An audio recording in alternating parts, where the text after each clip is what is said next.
Τώρα, τις δυσκολίες της προσπάθειας των Ισραηλινών ενόπλων δυνάμεων να εξουδετερώσουν τη Χαμάς μέσα σε ένα πυκνοδομημένο αστικό ιστό όπως αυτός της Γάζας, αναλύει στον SKAI ο Σμουέλ Μπαρ, πρώην στέλεχος του Υπουργείου Άμυνας του Ισραήλ. Μιλώντας στην Κορίνα Γεωργιού, εκτιμά ότι η επιχείρηση θα διαρκέσει τουλάχιστον 2 μήνες. Mr. Barr, thank you for being with us at SKAI TV. Could you please tell us more about the phases of that multifaceted operation of Israel against Hamas, and what are the targets? At this point in time, Israel has already finished the first phase, which is to make sure that there are no more terrorists inside Israel. And we have started intensive bombing of known Hamas sites inside Gaza. Now, Israel has already told the population in Gaza to move south of the Gaza river in order for us to know that everybody in the area that we're going to clean out is Hamas. The problem is that we've also seen videos spread by Hamas of Hamas taking people who tried to avoid the roadblocks and executing them and throwing them into ditches.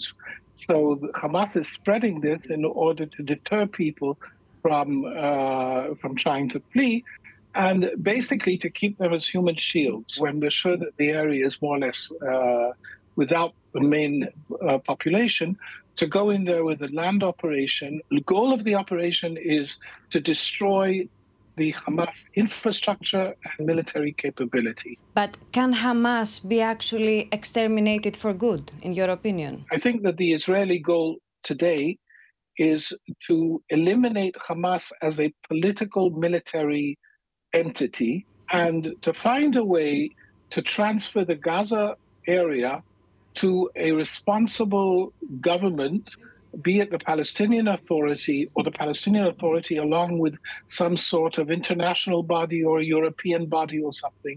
How will the battles inside the city of Gaza look like in such a densely built area? And actually, are we going to see battles inside the city? I think that we're going to hope not to. I mean, there are all sorts of ideas of a siege, periods in which you tell people, okay, you're under siege, but now get out so that we'll only have the Hamas people in there in order to minimize civilian casualties. It's not easy. However, Israel cannot allow itself to go through something like we did on the 7th of October. This is a trauma for Israel.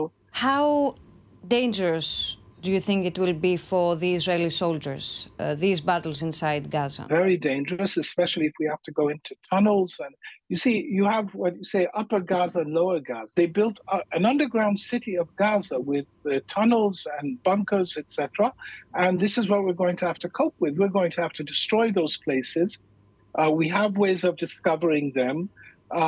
Our assumption is going to be that anybody in those tunnels and bunkers is Hamas. And so we're going to have to blow them up, probably trying not to go into them because that would be a death trap. There are technological ways, but definitely it's going to be a high-risk operation. The moment the ground operation begins, we're talking about somewhere around 2 months at least. It can take even more if we're lucky. And we can find the leaders of Hamas. And I mean, this is not going to be limited to Gaza.